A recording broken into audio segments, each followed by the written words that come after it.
Well, welcome everyone. I'm so grateful that you're here online with us today.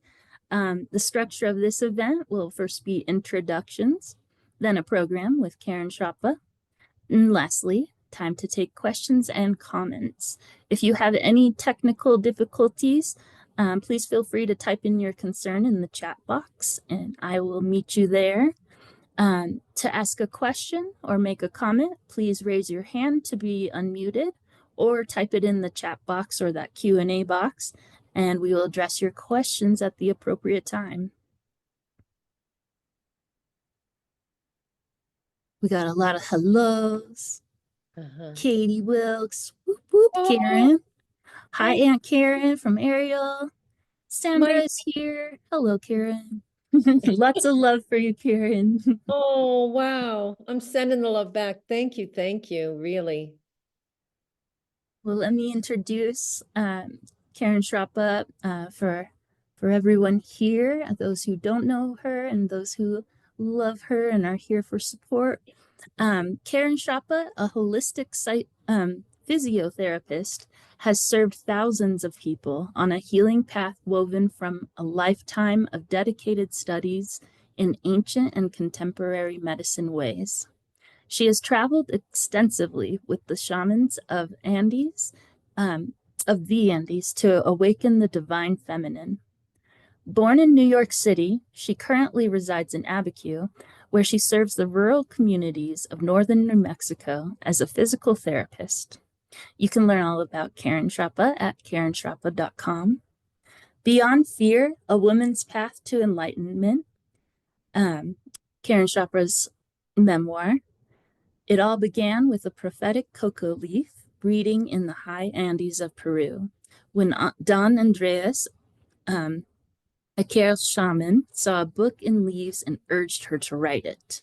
Chrappa embarked on a quest to awaken the divine feminine within herself and share ancient wisdom with the world. Set against the backdrop of New York City, the mystical landscapes of Peru, and the high deserts of New Mexico, this memoir chronicles Chrappa's experiences with shamanic teachings, the power of the Apus mountain gods, and her own life challenges. Karen's honest and often raw narrative resonates with anyone who has ever felt trapped by their own fears or societal expectations. As a part of a group of women seeking to change the customs, rules, and power structures of everyday America, Chrappa learns to trust her intuition and embrace the unknown. Through sharing, ceremony, and personal growth, she discovers that enlightenment isn't a solitary journey to the mountaintop, but a shared human experience. With grace and vulnerability, Chrappa shows us how moving beyond fear can open the door to a life of purpose, connection, and profound inner peace. Please welcome author Karen Chrappa and her book, Beyond Fear, A Woman's Path to Enlightenment. Thank you, Jessica. That's a really lovely introduction. And although I don't really see anyone on the Zoom, I do want to thank everyone for showing up. I mean, it really does mean a lot to feel your love and your support. As Jessica said in the beginning, that this book really did begin with a coca leaf reading, and I do not feel that this book was really my idea at all. I think in some ways I could have probably titled it like a reluctant memoir, but I do like to start with chapter 2, actually, which is the prophecy of a coca leaf, because it does sort of tell the story, the origin story of this book. Um, so it starts on the outskirts of Cusco, in a rustic hotel in Peru. I met Don Andreas, a medicine man from Quito. As I entered the sparsely furnished room off the wraparound second-story balcony, he greeted me with a broad smile that immediately put me at ease. A colorful beaded chulo, an Andean alpaca hat, sat atop his head, with red and pink tassels hanging from each ear flap. A hand-woven poncho draped his shoulders in bright colors and geometric patterns. He ushered me to sit across from him at a wooden table covered with a hand-woven textile. The tiny uncovered windows on the back wall let in the afternoon light. I had scheduled a coca leaf reading with the shaman of the Andes before my arrival. This was my third trip to Peru. About 20 women from all parts of the United States and Canada began making the trek in 2009 as part of our commitment to the earth and the divine feminine, rebalancing the masculine and feminine within us. We always spent a few days in Cusco to acclimate to the altitude before heading into the mountains. Many of the women arranged for coca leaf readings or soul retrievals with the shamans we traveled with before we began our trek to the Andes. As we sat across from each other, Don Andreas took a sip of floral-infused ceremonial water. He sprayed it from his mouth in each of the 4 directions to create sacred space, then took a number of coca leaves in his hands. He began blowing into the leaves, a sacred plant medicine that shamans in Peru use for healing, ceremony, and divination, while praying in Quechua, a language native to the Quiero. He asked me nothing. After a few moments, he haphazardly threw the leaves on the table. Don Andreas lifted his head, looked me in the eyes, and asked, "Did you write a book?" My jaw dropped.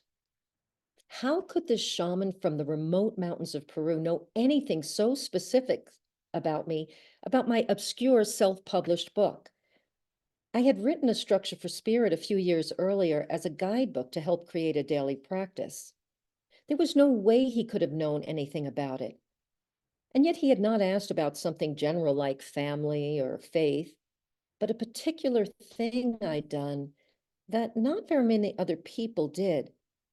For him to see something in those scattered coca leaves was astounding. "You have to make it bigger," he said. "You have to include more of what you have learned on your journeys here in Peru. You are like a farmer planting seeds that others may harvest in the future. This wisdom is not your own. It must be shared. The Apus will help you." I had no thought of ever writing a book again. I did not even consider myself a writer.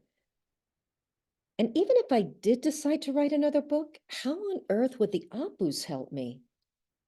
The idea that I had a book to write left me shocked and a bit overwhelmed. It was the furthest thing from my plans for my life. But if a shaman from the holy mountains of Peru tells you to write a book, you really should start writing.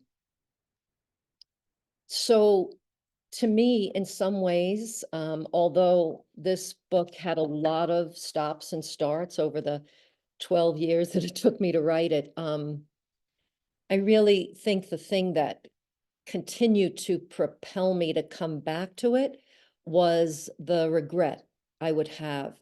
I thought to myself, if I were to reach the end of my life and say, you never wrote that book, that shaman told you to write. I mean, I think it would have left me with just a lot of regret. So that was really the thing that kept me at it. And as I mentioned in that chapter, when he said the Apus will help you, um, one of the things that I learned from traveling and studying with the shamans in Peru was they walk in such reverence with all of nature. And the Apus are the gods or the deities of the mountains. They are the highest spirits. So they really treat them with such reverence. And certainly when I was in Peru, uh, it was, as I write about in the book, a fascinating cosmology, but I never had a direct experience with an Apu while I was in Peru. However, I did when I was in New Mexico. So I wanted to share an excerpt from the first chapter, which gives sort of an introduction into what the Apus are. And that chapter is called An Unintended Vision Quest. And a vision quest generally is when you are sent out in nature without food and water, to get an epiphany or some kind of vision or message. And that's what this hike turned out to be for myself. This must have been about maybe 9 years ago now. But if you're in New Mexico or know the area, about maybe 15 miles north of where I am is Ghost Ranch. That was sort of made famous by Georgia O'Keeffe in many ways. But across from there, there's a 13-mile dirt road that goes out to Christ in the Desert, which is a monastery. And there is a trail along there. And it was the first weekend in November. I remember because we had just turned the clocks back. My dog, Jethro, who's sleeping on the couch over there, is a very kind of scrappy tan and white terrier. He was probably only a year or so. Um, we went and we took a hike. We started in the afternoon. It was a very innocent impulse. I actually did not have any food and water when I left. The day was pretty mild, so even in November, I was wearing like capris, moccasins. I had a vest, like a sleeveless vest, and it turned out to be a kind of a more ominous hike than I imagined at first. So let me see where to start here. Okay. I had never imagined that my innocent impulse to hike with my dog would leave me alone on the side of a mountain in a remote wilderness with no one knowing where I was. I couldn't see Jethro from under the ledge, but he was close enough to hear his painful, high-pitched whimpers. I have no wilderness experience. I could count on one hand the number of times I've been camping. Although I love nature and the outdoors, I was in a situation far beyond anything I had ever experienced. I don't even know how to use a compass, nor would it have made a difference if I had one. I believe there was a part of me that knew if I fell prey to panic, it would mean my demise. To look beyond the present was fraught with uncertainty. Each moment seemed to have an urgency that let me know I had no time to waste. Shelter for the night was the priority. I began stacking small rocks under the overhang to build a low wall that would give me some shelter from the wind. More likely, what it gave me was an illusory sense of safety that kept my mind from spiraling into despair. I laid on the cold ground, the low wall of rocks to my left, the ledge overhead, engulfed in a vast wilderness. All light was nearly gone. The temperatures were dropping precipitously. Without the nylon jacket that was still tied to Jethro, I had on only a tank top and sleeveless acrylic vest. I pulled up the stretchy cotton tube skirt over my capri leggings so it covered my shoulders and arms. I was totally unprepared for a November night in the high desert of northern New Mexico, where temperatures drop into the 20s and snow is not unusual at this time of year. My disappearance would not be known until I missed my physical therapy visits on Monday morning. As the night grew darker and the temperatures became colder, I instinctively pulled my knees to my chest, trying to stay warm. Lying there, I began kicking my feet up and down to keep my blood flowing and my body temperatures up. There was no way I could sleep. My mind was more alert than it had ever been. Keeping myself moving was the only defense I had against the cold of the night. I pulled my vest up farther to cover my mouth and nose like a ski mask. I began a breath of fire, a rapid yogic breathing in and out through the nose to generate internal body heat and fill the inside of my vest with the warmth of my breath. Later, I would learn that the combination of moisture from my breath and the cold air of night could potentially lead to fatal hypothermia. I kept moving as the night grew deeper and the temperatures even colder. In the dark, I could hear Jethro whimper. The only condolence was that meant he was alive. Without food, water, or physical comfort of any kind, I had no tools to sustain me other than faith. I'm not a religious person or a churchgoer. I do not have faith in Jesus or any theological text. The faith that was being called on under the overhang that night was a complete and utter surrender to what was happening. I had no control over the immensity of my situation, no control over the temperature or weather. I felt lost amid the vastness of the high desert wilderness, nothing more than a human speck against the insurmountable force of nature. Surrender seemed my only option if I were to survive. It was not the surrender of giving up. It was a total acceptance of the moment, of what was happening in the here and now, in a way I had never experienced before. The small cry of fear or any nagging worry was lost amid the blessed state of grace that held me through the night. As the blackness unfurled, stars filled the night, many of them shooting across the sky. Did you see that, Jethro? Wow, wasn't that beautiful? The moon was nearly full, and the light that bathed the surrounding cliffs painted fleeting, ever-shifting images etched in stone. Ancient faces held in the mountain were shape-shifting through the night. I had learned of the Apus, the spirits of the mountains, from the medicine men and women of the Quero people of the Andes. Although the mountain spirits were a fascinating cosmology while I was immersed in the Andes, the idea did not translate back to my life in the United States. Mountains were foreign to me. I was born at sea level in New York City. As a child, I spent my summers in the Atlantic Ocean near my grandparents' bungalow on Long Island. I didn't know any mountains growing up, and certainly had never heard the word Apu before going to Peru. Yet while I lay isolated and alone on a remote mountain in New Mexico, those were the teachings once foreign to me that I felt now deep in my bones.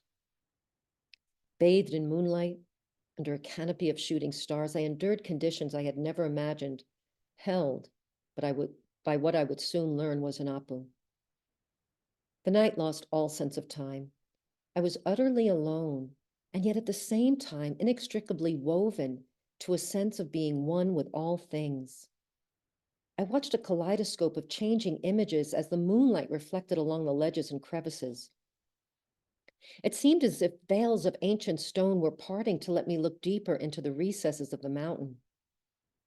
At one moment, the light appeared to rest. An image revealed itself in the stone. It was a face not clearly defined or detailed, as if I was looking at an old faded lithograph on the side of the mountain. Although my eyes could see the image, I was aware of its power not by my visual perception, but by a profound knowing deep in my bones that I was in the presence of a sacred ancient wisdom. I was literally in the presence of an Apu. I remember hearing words, not audibly, but in a way I could understand. There are not many who have witnessed this, I was told. I could understand why I thought. I imagine there were few people who faced circumstances so extreme. The Apu presented me with a question. If you did not bring fear or worry to this situation, why do you take fear and worry with you anywhere? Even before I was aware of the presence of the Apu, I felt deeply held and profoundly protected despite my dire circumstances. No one knew where I was.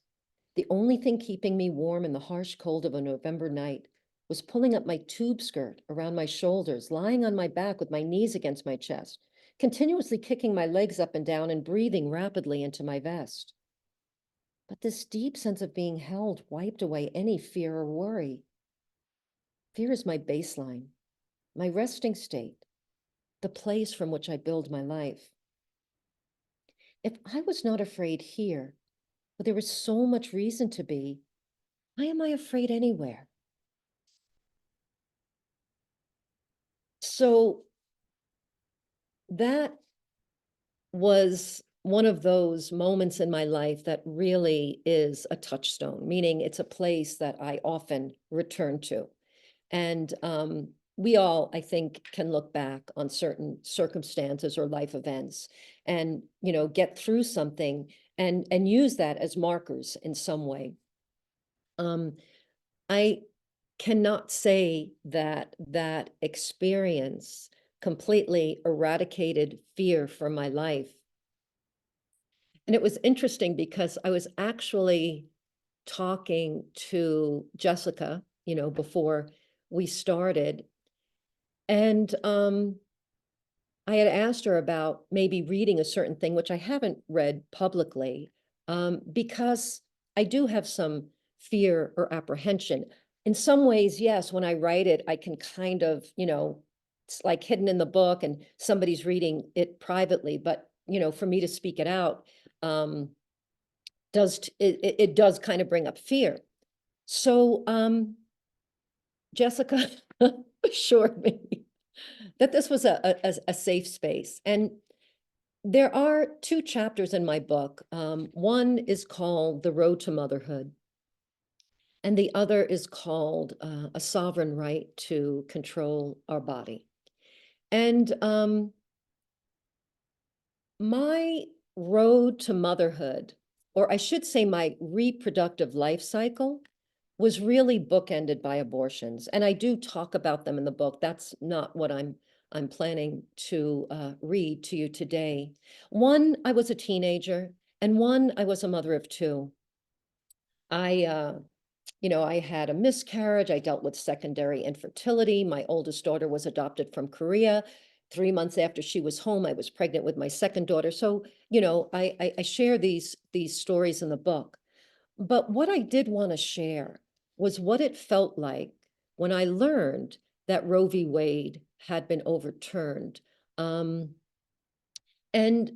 the end of each chapter does have a practice or a ritual or something that would kind of tie into the story. So I thought I would read that, and then kind of that leads into the practice of in the chapter. Um, let's see, called the sovereign right to control our body.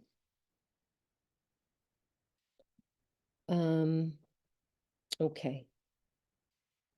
As I write this, Roe v. Wade has been overturned. I heard the news driving to my first home therapy visit on the morning of June 24th, 2022.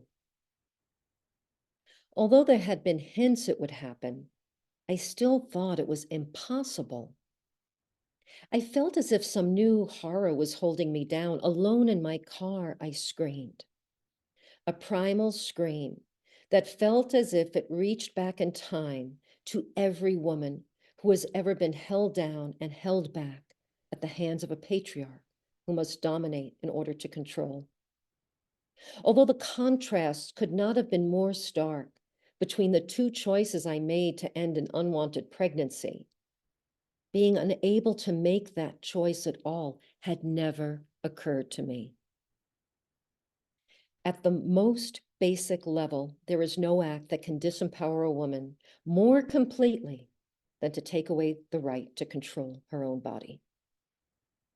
The idea that women can be victimized in this way, the belief among men that they somehow have the inherent power to do this, is a throwback to the misaligned myth of Eve as a seductive temptress leading Adam to the original sin of eating the forbidden fruit. Over all the centuries, men have expended massive amounts of energy to suppress the creativity and wisdom of the feminine. This is what our sacred role as the carriers of life represents. If you have been gifted with a female body, your reproductive life cycle may or may not include giving birth. Regardless, you can look at your life through the lens of the sacred mystery of your womb. What has brought you the deepest joy? What has caused your greatest suffering? Did you want to have children but couldn't? Perhaps you didn't want children, but felt the pressure of a society that feels giving birth is the role of a woman, especially if she is married. You may have birthed things other than children in your life. The womb is the source of your sacred feminine wisdom. Connect with it. Give yourself 10 minutes without stopping and write a letter that starts, "Dear Womb." Hear the guidance it can give you. So that is one of the practices that ties into that chapter, which for me, like I said, I do share these experiences that because we are the carriers of a womb, if we have a female body, becomes very much a part of our experience as we walk through life. I'm not sure exactly where we are on time, but another thing that I hadn't shared before in more of a kind of a public reading was just a short excerpt that I'll share from Dimming My Light. And I think it speaks a little bit to a time in our history, when young girls were being sort of informed in certain ways. And this is chapter 3, which I call Dimming My Light. I was bright as a young girl. I scored well beyond my grade level on all the standardized tests. School subjects came easily. Through every quarter of every year in elementary school, I received straight A's. I was the only one to get a medal for academic excellence at the award ceremony at the end of 6th grade. I did not aspire to be smart. It came naturally. I didn't give it much thought. In 1972, I entered 7th grade. Sitting there among the neat rows of desks, I stared at the test paper the teacher had just passed out, and pencil in hand, I deliberately began to mark in the wrong answers. I did not want high marks. I did not want to be known as a smart girl. Somehow, I had come to believe that a boy would not like a girl who was smarter than he was. At 12 years old, I wanted a boy to like me. I dimmed my light and dumbed myself down to get that boy, whoever he was. It was a pattern that would continue throughout my life in all my intimate relationships with men. No one ever directly gave me the message that boys don't like smart girls. Although I remember consciously marking in the wrong answers to lower my test scores, I was unaware of what was driving me to do so. The smart girl theory was an insidious transmission downloaded into my 12-year-old psyche from a culture in which men held the power. I saw this in my home, and even to my young eyes then, in the world around me. Coming of age in the 70s meant I was wedged between 2 generations of women. The era before me was the one in which my mother and grandmothers shaped their lives around home and family and surrendered the power of finances and money to men. Ahead of me, the modern feminists were emerging with their fight for equal rights and equal pay, hailing Helen Reddy's I Am Woman as their anthem.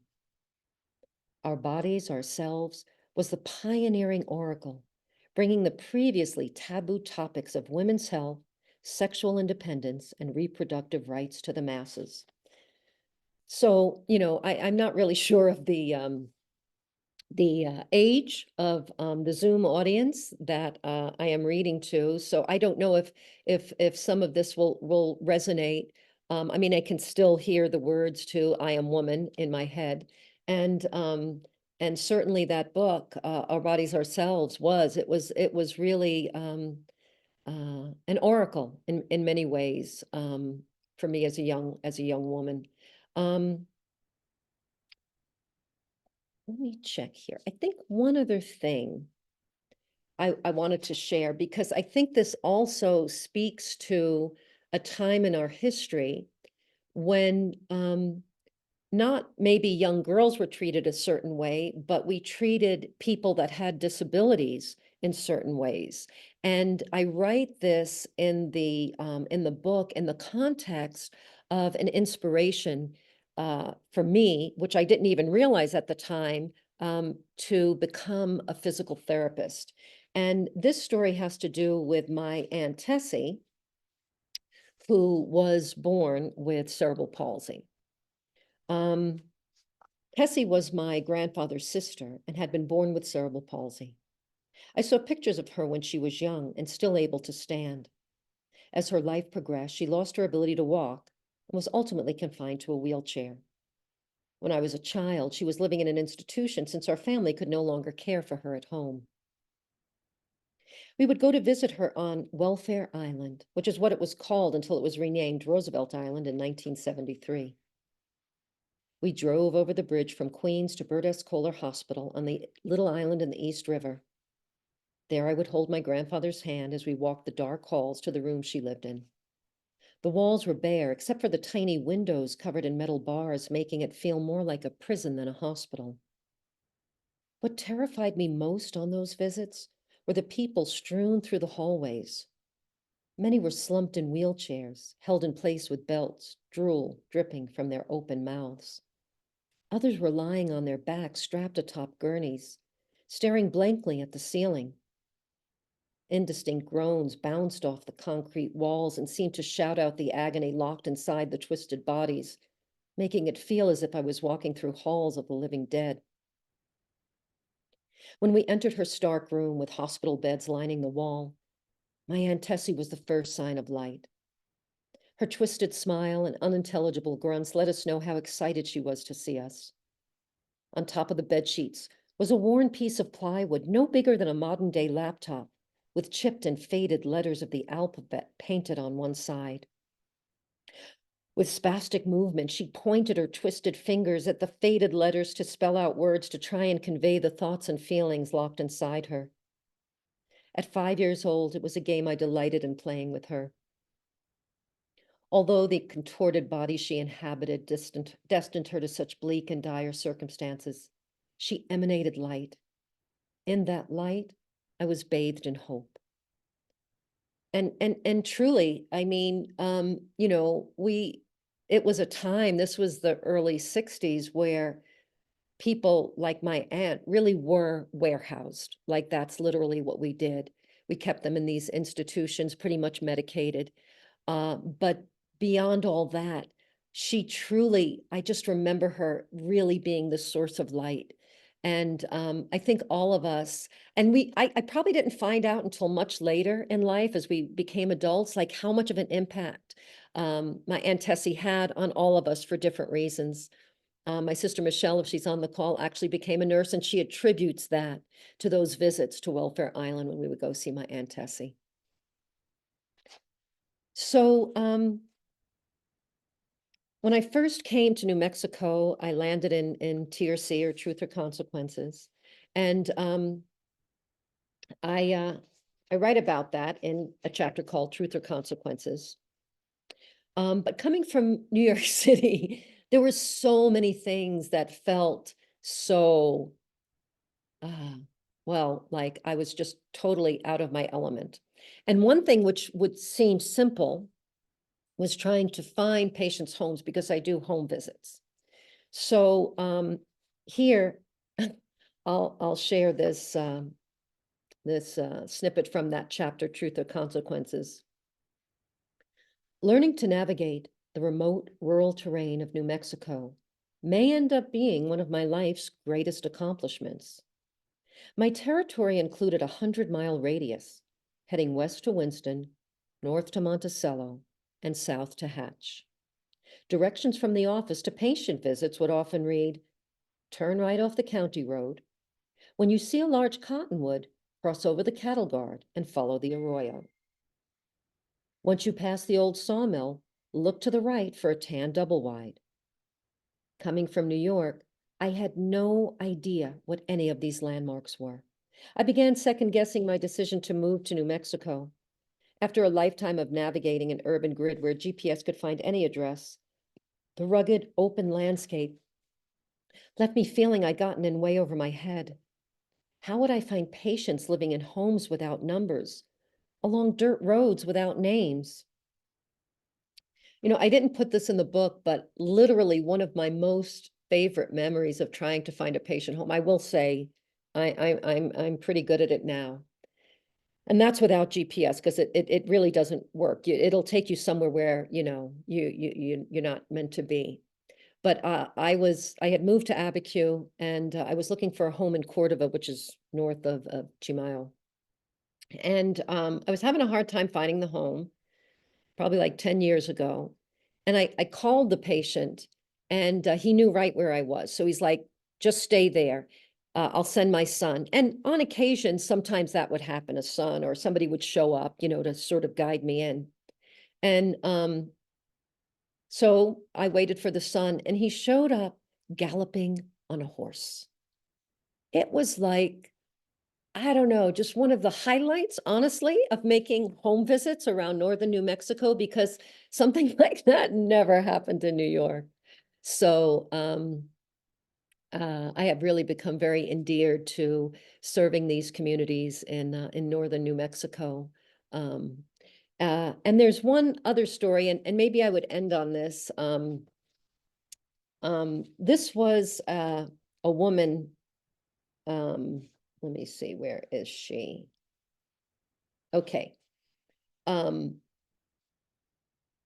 Perhaps no one defined the pioneering spirit of New Mexico more than Bonnie, a woman born in 1928.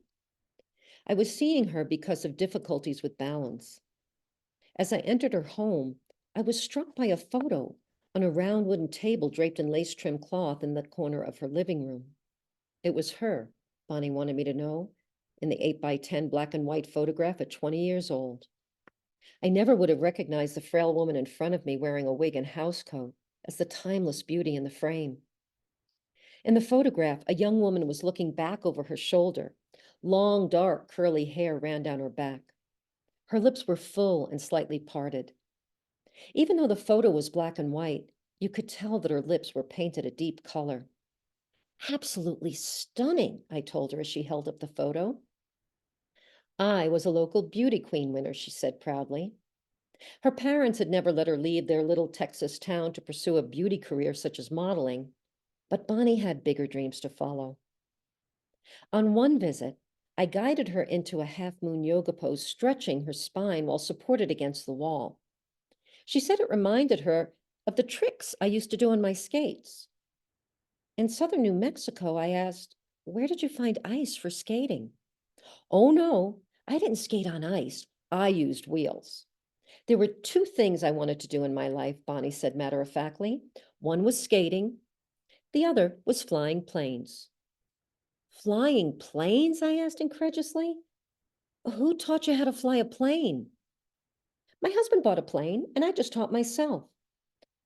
After buying a second plane, she told me, she and her husband used them to deliver newspapers to ranchers in southern New Mexico by dropping them out of the plane in bundles. It was an intimate glimpse into the pioneer living inside this woman, who now wobbled as she walked. I think in many ways, really, the the people here in New Mexico that I've had the honor to serve and meet are probably some of the most rugged and resourceful pioneers that I have met in my life.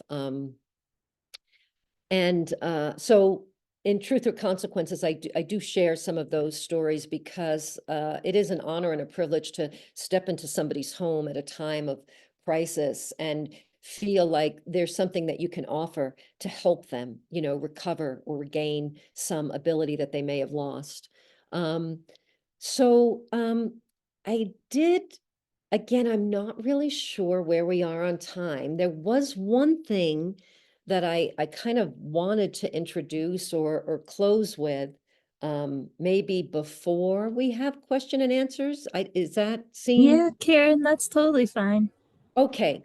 Yeah. Um, because I can turn the light off now. I just need the light to see when I read. But as I mentioned in that story in the beginning, about Don Andreas and the coca leaf reading and you know blowing into the coca leaves. Um, Probably 20 years ago, I started studying with the four winds, which was really the first time I was introduced to a lot of these practices and teachings. And in the States, we don't have coca leaves. So what are used instead are bay leaves, which are actually really very similar in size and shape to the coca leaf. And one of the most profound, I think, practices or ceremonies that I learned through the Quieto shamans and this medicine path has been the despacho ceremony. And in a despacho, You're blowing your prayers into these leaves, and then you're wrapping them up in wrapping paper, basically to make a gift to offer to spirit. The gift is either your despacho is generally burned in a fire. It can be buried in the earth. If you create, I've actually created despachos that have been able to float, so you can offer them to the water. And I will say that the form of the despacho for me over the years, 20 years that I've been participating in them, has changed. But one of the things that the shamans always taught us is that the most important thing that we bring to ceremony is our heart. And that heart and that intention of holding this ceremony, that to me has been unwavering. So instead of using wrapping paper today, and because we're doing this virtually, I do have a pouch, a kind of a cloth, an Andean cloth. And what I'll do is I'll put our prayers in there.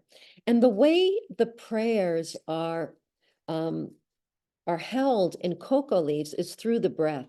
And the first time I participated in this, it literally felt like being a child blowing your prayers into a dandelion.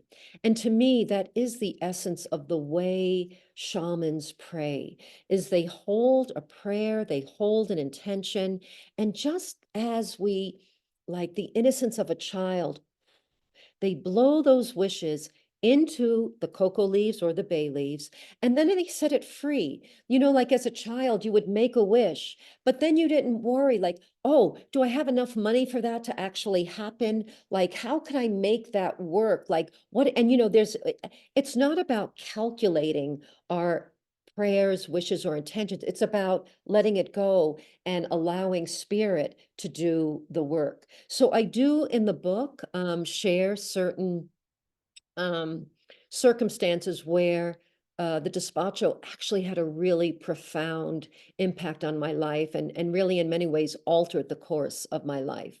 So you could certainly read more about that.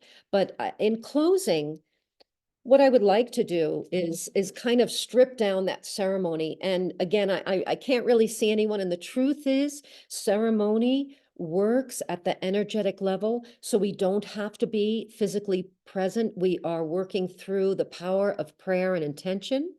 And so what I would invite you to do now is, in order to bring your attention, excuse me, to your heart, can just place one hand on top of the other and let your hands settle right there in the center of your chest. And it does help to allow your eyes to close, just so that you're not distracted by anything that might be around you. And you're just allowing your attention to settle. Let it settle inward. And take a moment to actually feel the breath, the air rise and fall as it enters and leaves your body. You don't have to breathe in any special way, but the breath is certainly a tool to help center our energy.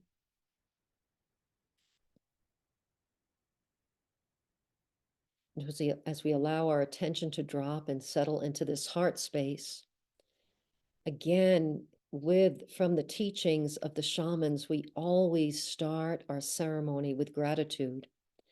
And we hold that gratitude for Pachamama, or our Mother Earth. And she sustains all life on our planet. She feeds all living, growing beings. And for that, we offer our gratitude. She holds each and every one of us in her unconditional love. And she is the embodiment of the divine feminine. And we thank her, thank her, thank her for all of her elements and all of the gifts she has been given, and for holding us in her boundless love. Just kind of let that gratitude settle even more deeply into our heart.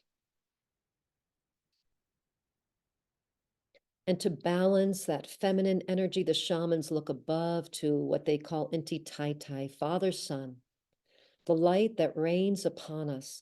And it is these two energies, the power and the light of the sun, the body of the earth that sustain life.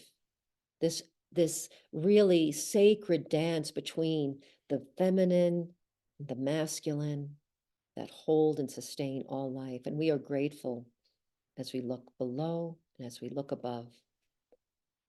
And we thank Inti Tai Tai for the life-giving force, the light that surrounds us, that light of the sun.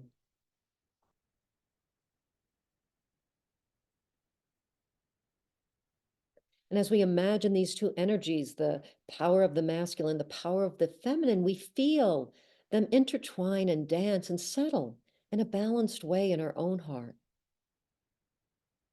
Just as that balance exists in nature and in the world around us.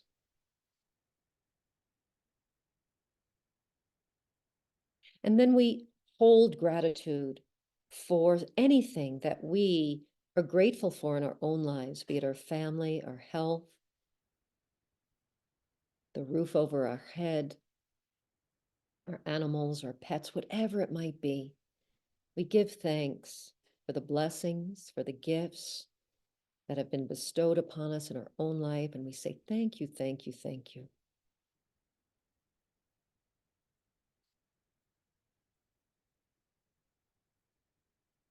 And if you have a specific intention or prayer for yourself, for a loved one, anything that feels personal to you in your own life, you can certainly allow that to settle in your heart as well.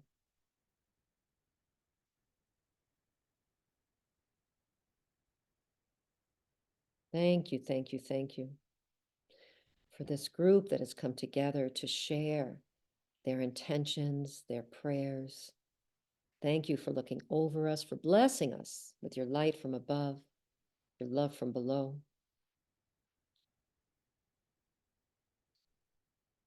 And the shamans will always include a collective prayer for our world. So I invite you now to imagine the world that you want to live in. See this world for your children, for your grandchildren, maybe for those who you will never meet. They will hold these prayers and intentions for 7 generations. So these prayers and intentions that we hold for our world will reach forward in time. We may not even see these prayers or intention manifested in the time that we have here on our planet, but know that the intention that we put forth today will carry until they are met. So we hold the highest possible vision for our planet and for all of humanity.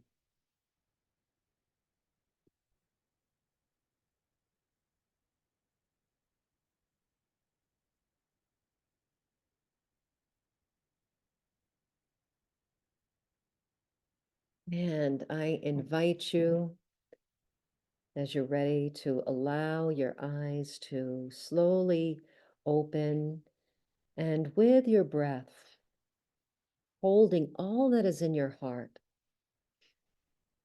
sending it to the coca, well, the bay leaves here, which is also known as a kintu. 3 leaves are held as a prayer holder, or kintu, as they are called in Peru.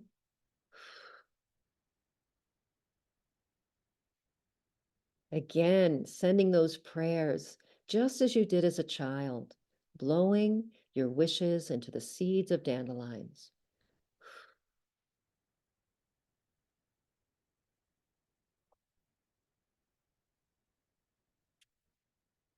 So these leaves are put in the pouch, or traditionally they would be folded in wrapping paper. And they are also fed. And I have a few items here. This is a sage bundle. So I blow a prayer of thanks to feed our prayers, and I add this to the bundle. I have some dried corn here, which I will also blow a prayer of thanks into the seed, so our prayers may bear fruit, grow, and blossom in the world. The prayers generally do sit on a bed of um, flowers, red and white carnations. The leaves of those flowers are used to hold. Again, I don't have those, but I do have dried rose petals. And I will blow in a prayer of thanks to feed the prayers and intentions. And I always include a feather. I love finding feathers. I collect them and hold them for ceremony. And to me, a feather symbolizes obviously flight, the winged ones. And I add this so that our prayers, our intentions, our visions will take flight. And we trust that they will travel wherever it is they need to go to serve the highest good, to serve our planet, to serve our mother, to really serve humanity. And again, this is a very kind of stripped down version of the despacho. Um, but I do feel it is part of the mission of this book is to be able, I feel quite humbled and honored to be able to even share a taste of what I have been able to learn from walking this path for the past 20 years now. So what I will do is this pouch will sit on my altar. And then tomorrow I have a labyrinth here on my property. I'll walk that and I'll burn that in the chimenea. And that fire is what will send our prayers up in smoke and allow them to do their work and kind of go wherever it is that they may need to go. So I truly thank you for this opportunity and for allowing me to kind of share with you the despacho. And again, I thank you with all my heart for showing up and being a part of this Zoom event, which is, it's interesting. Another thing that the shaman spoke of is this time when eagle and condor would fly together in the sky. And they saw this as a time when the ancient ways and the modern ways would meet each other. And I feel like that's what we're doing now. We're taking these ancient teachings and wisdom from people in very remote parts of our world, living in the high mountains of the Andes. And yet through this medium that we have now, this technology, we're able to share and participate in that. And it really is a blessing. So again, I thank you. I thank you so much for being here. Thank you so much, Karen. It was beautiful, and I'm excited to read more of your book. Um, for everyone out there, thank you for joining us for this wonderful program with Karen Chrappa. You can find Karen's books on her website at karenchrappa.com, through online vendors, local bookstores, and on the shelves at your public library. I know there is a holds list, so you'll have to place a hold on it right now, but we do have it at the library.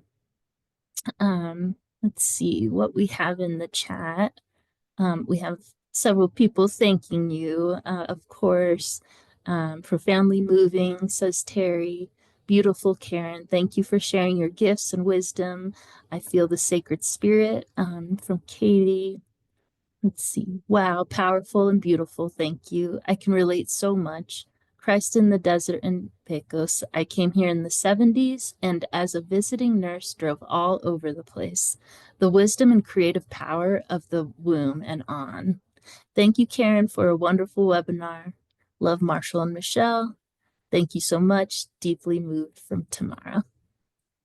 So it doesn't look like we have a lot of questions, but a lot of gratitude. Well, Um, and that's what I feel too. Thank you. Thank you. I really do. And honestly, Jessica, I also do want to thank you because you did really help me take this step beyond fear.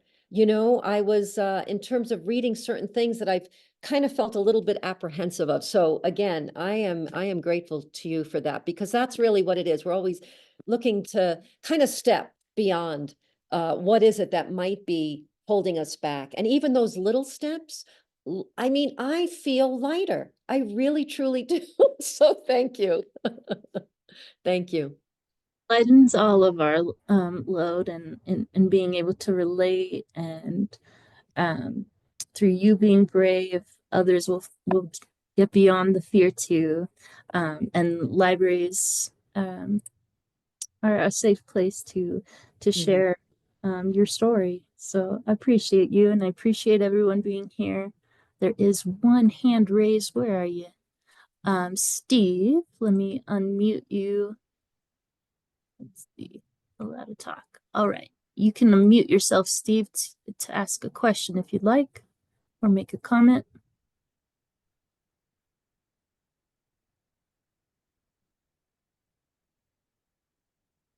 Maybe Steve. Maybe it was an accident hand raise. Yeah, that happens to me. Trust me, I'm not an expert at navigating this the Zoom. Cheryl, you have your hand raised. You can unmute yourself if you'd like. Hello. This is more of a comment than a question. Can you hear me? Hmm. Okay, it's while you were talking about the Garden of Eden that something occurred to me that I've never actually discussed with anyone before, but I've been thinking about it for a while. I write poetry and I've used it as the Garden of Eden itself as a setting in some of my poems. And I've often wondered why, if you had access to the knowledge of good and evil, why would anyone not want to use it? It has never made much sense to me because the knowledge of good and evil, that is in itself a kind of duality. That garden existed in order to provide a habitat, so to speak, for humans, a male and a female.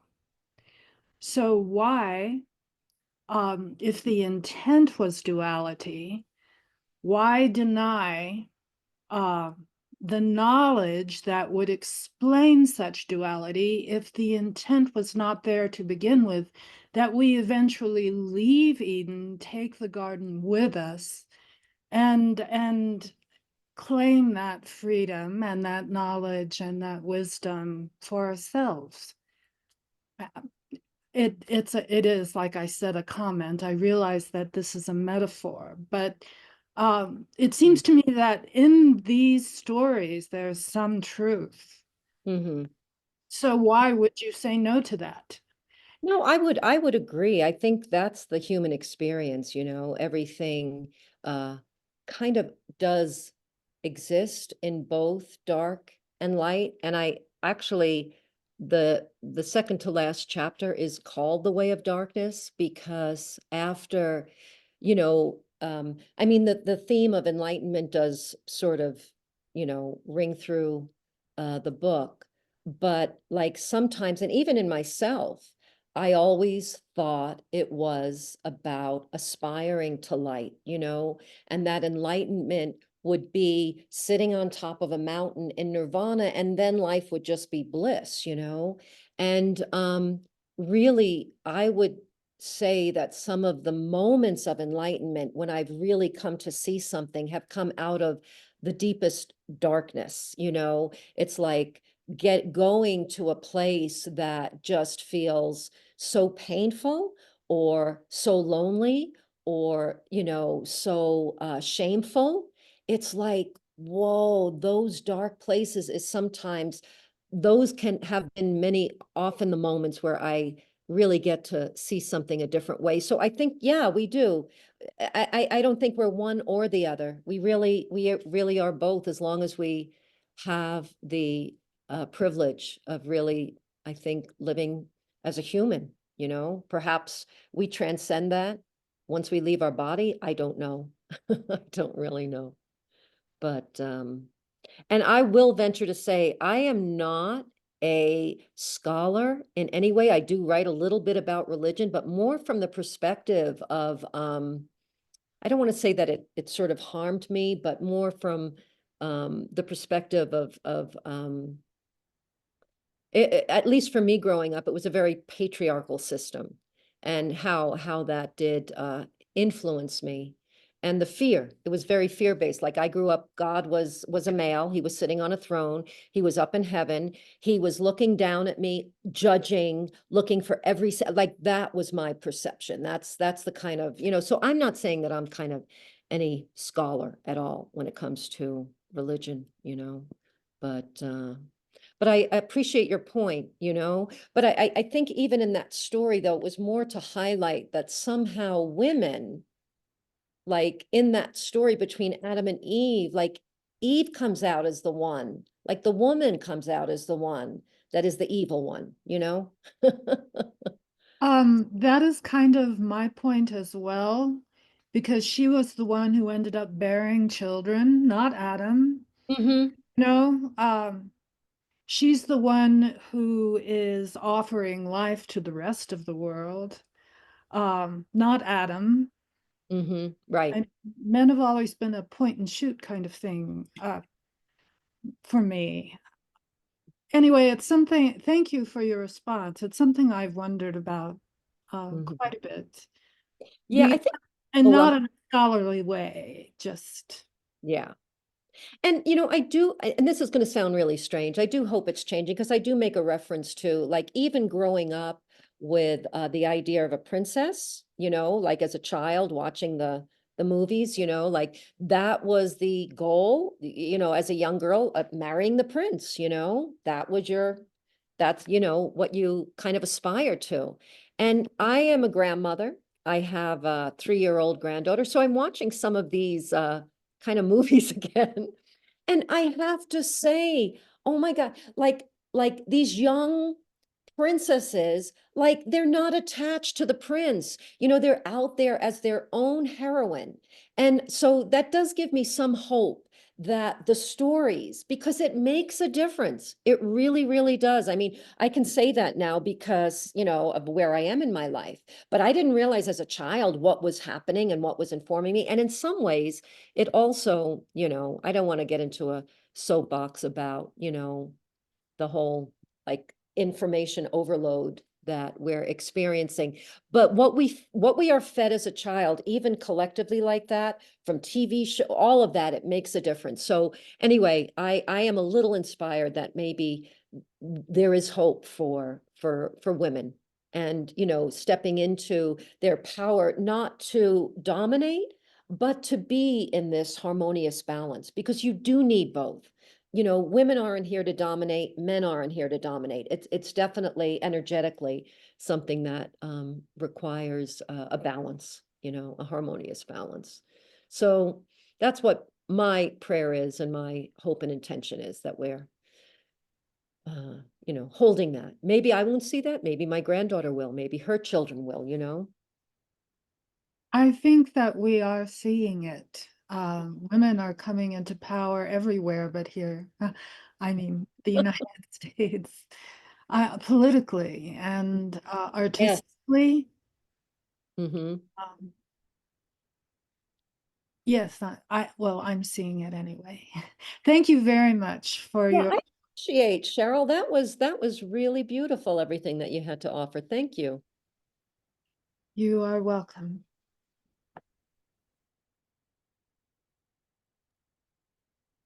Few more um, thankful comments, much gratitude. Um, let's see. Oh, it was Sandra who couldn't unmute the first time. Um, Sandra writes, Karen, can you have these meetings once a week? Think about it. And then Michelle writes, Marshall wants to know how your doggy Jethro is. He has been sleeping on the couch the whole time. So yeah, he's fine. He's like going to be 11 this year, so he's slowing down a little. But thank you for asking. Oh, we do have one more hand raised here. Michelle, feel free to unmute yourself. Sure.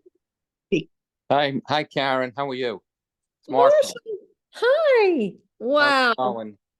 It's good to see you. And again, we really, we both love the book. And do you have another book in you? I didn't even know I had this book in me. So I mean, I feel like I fulfilled the prophecy, you know? And the other thing, I'll write you a Facebook, but I'm wondering, do you speak to like the old group? Anybody? I know you're in touch with Bill on Facebook here and there, but do you talk to, anybody else? No, Marshall and Michelle, my former husband, Phil, who I do write about in the book, and he has since passed, was part of this circle of really a close-knit group of friends like I really haven't experienced ever in my life, And I think in many ways, and I don't know if you'd agree or not, Marshall, but I think Phil was really like the heartbeat in many ways of that circle of friends in Brooklyn.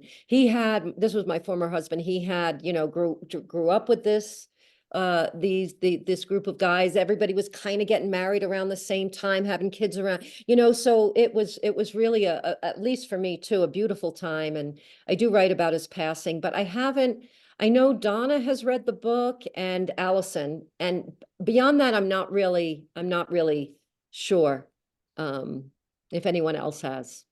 Oh, Yeah.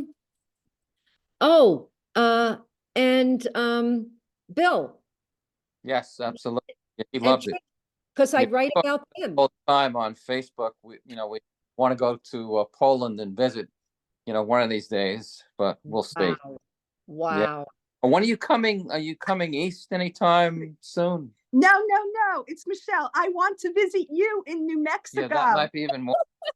I loved your book. I loved it. Thank you. Thank you. Well, we'll have to make plans off Zoom.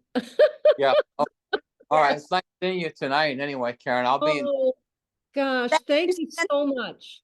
And thank you, Santa Fe Public Library. It looks beautiful, and I'd love to visit it one day with Karen, with Mark. You'll have to come by the library when you're here. Do you hear Yeah. the New York accents? I hear it. I love it. Oh, okay. Thank you. Thank you very much. Thank you for Karen. being here. Thank you. Thank you. Oh, gosh. I'm wrapping you all in a big hug. Thank you. Thank you. I really appreciate it. Hugs to you too. They still. Thank you. No, and you know what it is? Because you don't hear it here. You don't hear like the accent of Michelle or Marshall. So it's, and I think mine is kind of calmed down, but it can be a little stronger when I'm back in New York. Yeah, people say I have the accent, but I always thought it wasn't so bad, but it's kind of bad. Anyway. Oh, and one more. Karen, I actually, I remember hearing about your ordeal and, in the mountains of New Mexico. I had kind of a similar experience in Phoenicia, New York, with a good friend, one of my college roommates, where we ran out of light and we got marooned. And it wasn't quite as bad as yours. We got marooned for about 6 hours from 7 at night to 1 in the morning when the Rangers came up to get us, fortunately. But Wow. it wasn't so much fun, and they were not very happy with us for making them come out and look for us. But it was sure nice to be off that mountain. I know, so I can just imagine how you felt, being rescued. And it was only because of 2 women that you met. Yeah, well, no, it was a couple who told the Rangers that there was somebody else up there. We were very lucky. It was about 45 degrees. I don't know if we would have died of hypothermia, but it would have been a very, very unpleasant night up there had it happened. That's for sure. And the bears. Yeah, well, we didn't see any bears. Did you meet an Apu? No, I can't say I did. My friend and I laugh about the experience now, but at the time it wasn't that funny. Exactly. Yeah. No, it's true. Yeah. But I think you probably were held in ways that you probably couldn't even sort of imagine at the time. You know what I mean? Because you don't come through something like that without some, I think, divine intervention, honestly, Yeah. Yeah, well, we were very fortunate. I think falling asleep might have been a real problem because it was very cold. Mm-hmm. Who knows, if you fall asleep, it's 45 degrees, You know, I mean, at the very minimum, we would have been very uncomfortable the next morning, I'm And- sure. And you didn't have any clothes No, we either, had you very know, I little mean, clothes. just shorts and We were a in shirt. shorts and a, you know, sweatshirt. You So, know. Martha, you've got to write a book. I don't think that one experience would, I could make a book out of it, but Yeah, And you'll have to narrate it find because I more. just want to listen to your accent all night long. Yeah, Oh. no, just keep digging. You'll find more experiences. Seriously, Yeah. to write about. we were just in Florida on the accent, and like 15 people said, I know where you're from. You know.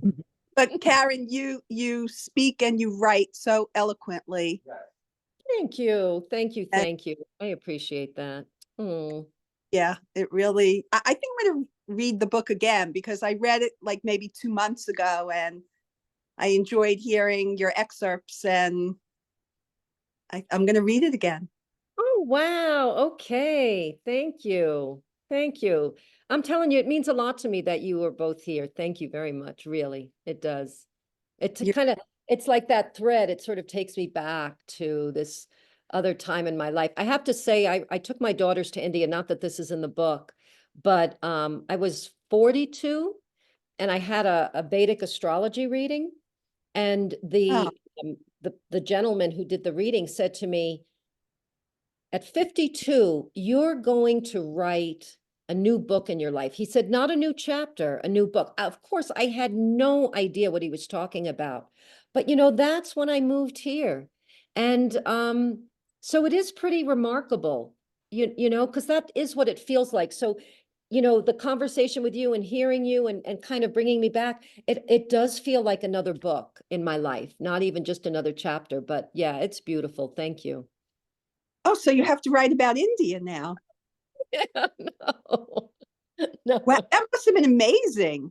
You took your daughters to, you I know, didn't, but we're not going there now. But I'm just, I said Okay. it more like, you know, it was pretty, like, I couldn't see at 42 what he was talking about, but I Yeah. see it now, you know? Yeah. So, yeah.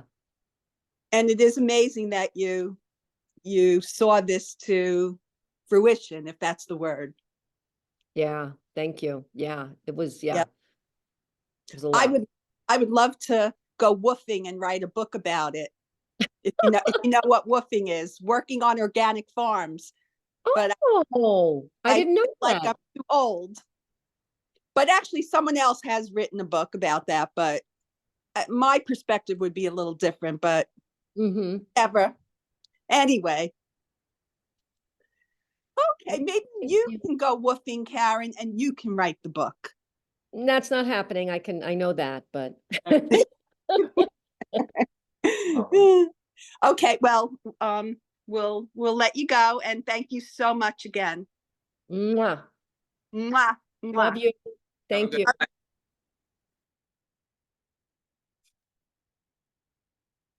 I did hear I your have to- accent starting to come out, Karen. At the end there, I was like, oh wait, now I hear it.